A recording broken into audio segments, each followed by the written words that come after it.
Vraatsugtigheid.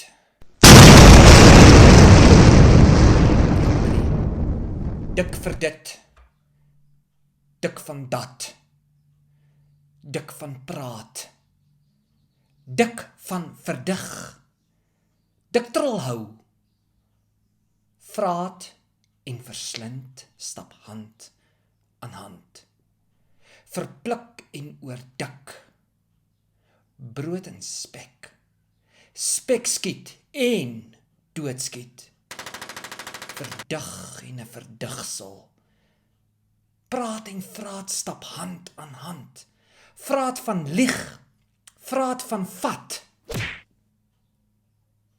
van my vraatsig in die gesig, sog of vraatsog, weet van ooreet, weet niks van weet, dierevet, vleisvet, plantvet, grom soos 'n brullende leeu, oorvreet aan karkas, nes aasvoëls en hyena, en dit alles is vraatsigtigheid.